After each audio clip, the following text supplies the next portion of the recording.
जैसा कि आपको पता है एग्रीकल्चर सुपरवाइज़र की एग्ज़ाम के 30 दिन भी पूरे नहीं बचे हैं और ये अंतिम 30 दिन बहुत ही महत्वपूर्ण है क्योंकि ये डिसाइड करते हैं कि या तो इनमें आप और ज़्यादा जी जान और ज़्यादा मेहनत झोंक दो तो आप अपनी एक सीट पक्की कर लो या फिर आप औरों की तरह भीड़ का हिस्सा बन जाओ।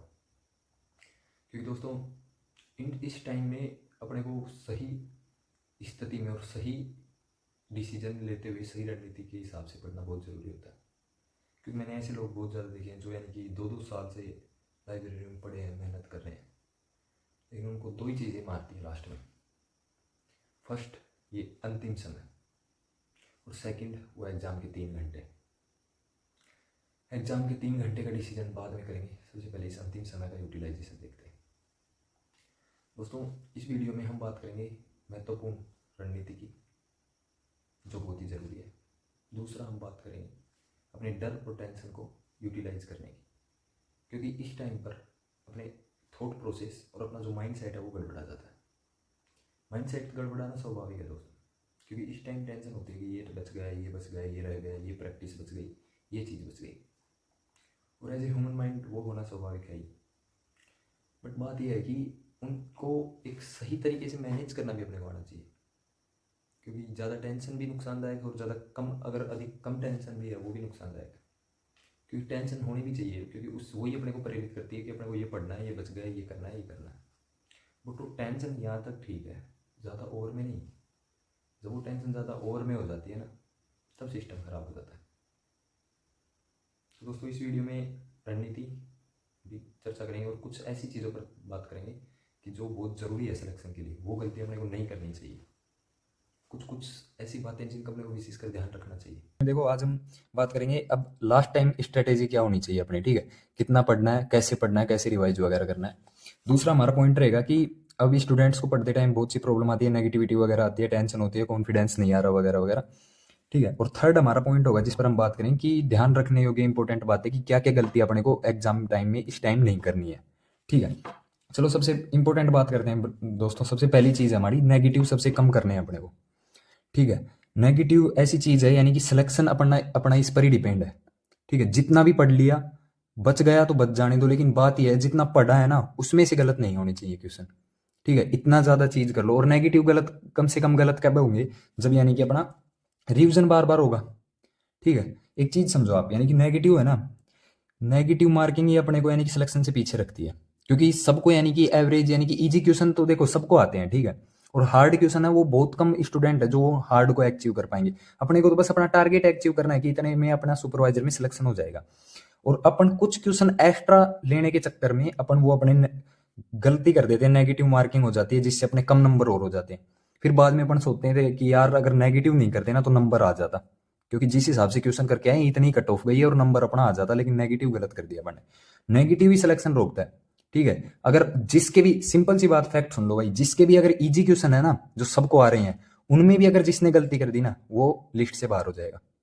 तो सबसे चीज इंपॉर्टेंट चीज यही रखना, इजी क्वेश्चन है या फिर जो पढ़ लिया उसमें से नेगेटिव कम से कम हो। अब देखो रिवीजन की सीन बता दूं आपको। अब एमसीक्यू वगैरह जो क्लासेस चल रही हैं यूट्यूब पर धड़ाधड़, ये इंपॉर्टेंट ले रहे हैं। एक वो 50 एक क्लास में 50 से 60 एमसीक्यू कराते हैं, अपन पूरा 1-2 घंटा उसमें खेप देते हैं, ठीक है। तो वो सीन नहीं करना अपने को, क्योंकि अब लास्ट टाइम है ना, ये ओनली रिवीजन का बचा है, सारा गेम रिवीजन का। इसमें रिवीजन जितना ज्यादा से ज्यादा करेंगे कॉन्फिडेंस भी आएगा और नेगेटिव भी कम होंगे। नेगेटिव कम करने का भी रिवीजन बार बार करना पड़ेगा तभी होगा, ठीक है। और रिवीजन पर अपने को ध्यान ध्यान देना सबसे ज्यादा, क्योंकि 70 से 80% अपना टाइम फोकस होना चाहिए रिवीजन के ऊपर, ठीक है। 20% या 30% टाइम बचा उसका देखो क्या करना है। दूसरा, एग्जाम से पहले पहले क्लियरली बोल रहा हूं, एग्जाम से पहले पहले पीवाईक्यू कंपलसरी है, पीवाईक्यू कंप्लीट लगा लेना, ठीक है। क्योंकि 50% पेपर हूबहू छप जाएगा जितने भी आपन ने पीवाईक्यू किए हैं ना एग्रीकल्चर एग्जाम के, ठीक है। तो आपका 50% पेपर उन्हीं में देखने को मिल जाएगा, गारंटी है ये। कोई भी एग्जाम देख लेना, एग्रीकल्चर सुपरवाइजर को छोड़ो, कोई भी देख लेना, उसके पीवाईक्यू अगर आपने सारे सोल्व कर लिए, सारे पीवाईक्यू आते हैं, आपको 50% पेपर वैसा का वैसा मिल जाएगा। कुछ क्वेश्चन थोड़े बोड़े बदल जाएंगे, लेकिन पैटर्न में या फिर वही उसी का जगह से वो क्वेश्चन बनते दिख जाएंगे आपको, ठीक है। पीवाईक्यू में क्या कंपलसरी है, एग्रीकल्चर सुपरवाइजर के 2012 से लेकर अब तक के सारे पीवाईक्यू, ठीक है। जिनमें यूनिवर्सिटी वगैरह भी एग्रीकल्चर सुपरवाइजर का एग्जाम लेती है वो भी आ गए। डब्ल्यू के पीवाईक्यू लगाने सारे, एग्रीकल्चर वाले, ये एग्रोनॉमी हॉर्टिकल्चर वाले और जीके के, ठीक है। जेट के सारे पीवाईक्यू लगाने। और एएफओ के अंदर भी अपने को यानी कि एग्रोनॉमी, हॉर्टिकल्चर और एनिमल हस्बेंड्री, तीनों के पीवाईक्यू सेलेक्ट करने।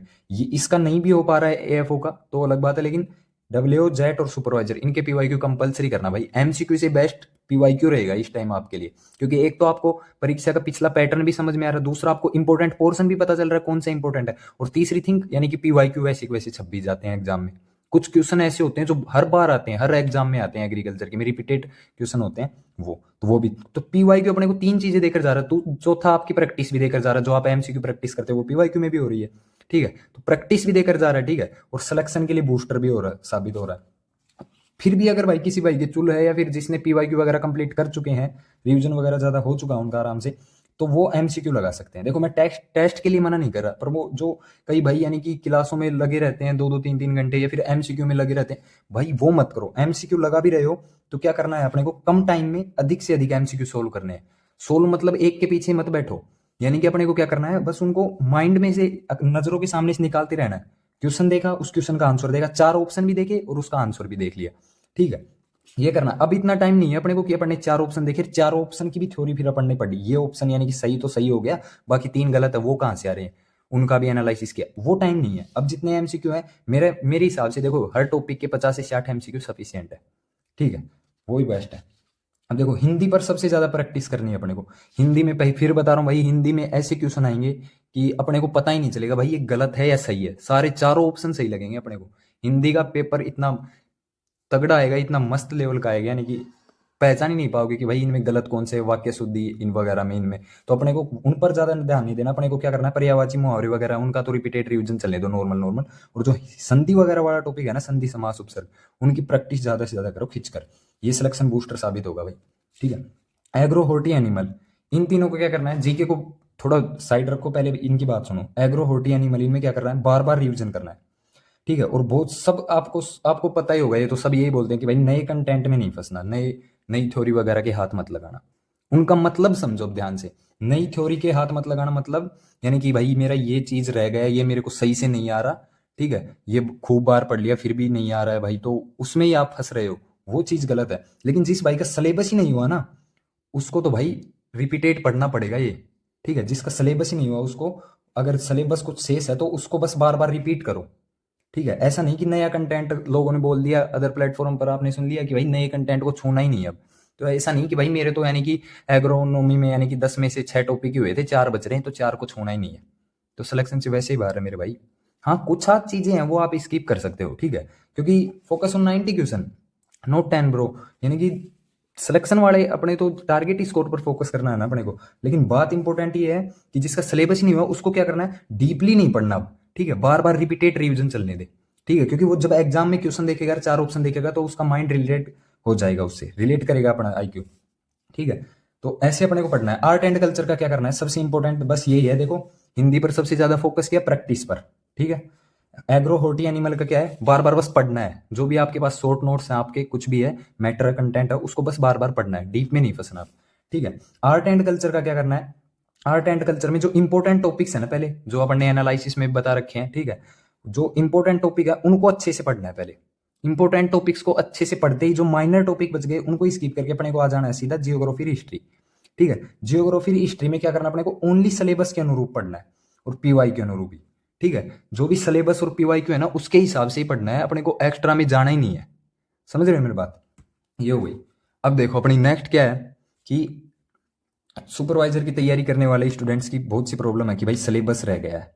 उसका सॉल्यूशन है बार बार जो भी बचा है उसको रिपीटेडली पढ़ो, बार बार, यानी कि आप एग्जाम तक उस चीज को 4-5 बार पढ़ दोगे। मान लो मेरी हॉर्टिकल्चर बच गई भाई पूरी पूरी, ठीक है, तो हॉर्टिकल्चर का फंडा क्या करना है मेरे को, हॉर्टिकल्चर बुक वगैरह या नोट्स वगैरह उठानी है, शुरू से लेकर लास्ट तक एक दिन में पढ़ दी पूरी, ठीक है।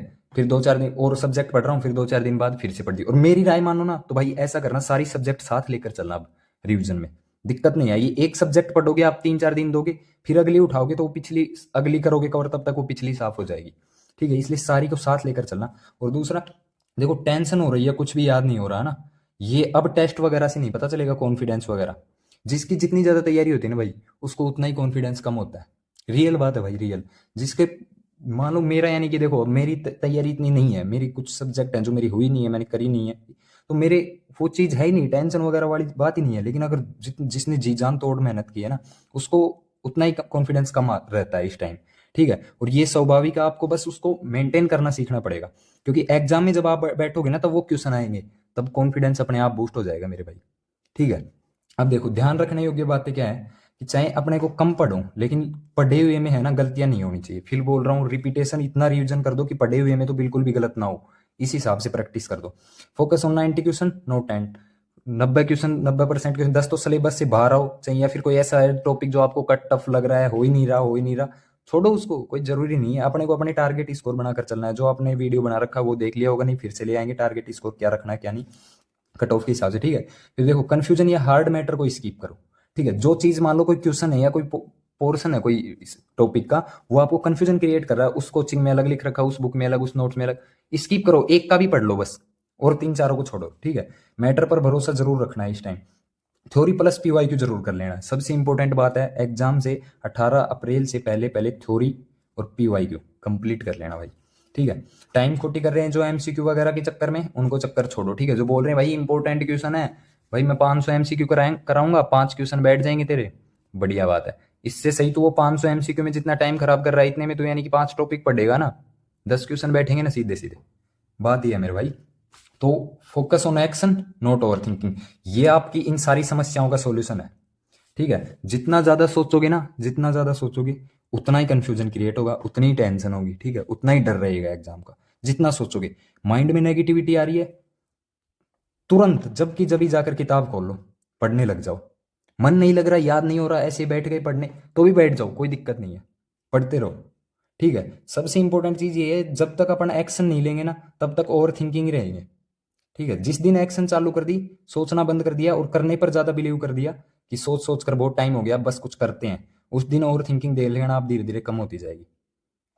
रियल फैक्ट है भाई ये। जितना अपन फ्री टाइम बैठे हैं बस सोचते रहते हैं, यार मेरा तो ये सब्जेक्ट बच रहा है, यार मेरा ये सब्जेक्ट बच रहा है, फिर घूमने निकल गए, चलो फिर करेंगे करेंगे करेंगे, लास्ट टाइम में जी जान मेहनत कर दूंगा, फलाना कर दूंगा। मेरे भाई कुछ नहीं होगा भाई, खुद की गलतियों से बता रहा हूँ भाई।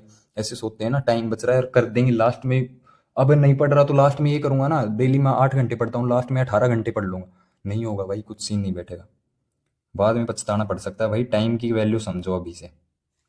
तो दोस्तों, आई होप आपको पसंद आया होगा। वीडियो को लाइक शेयर और कमेंट जरूर करें।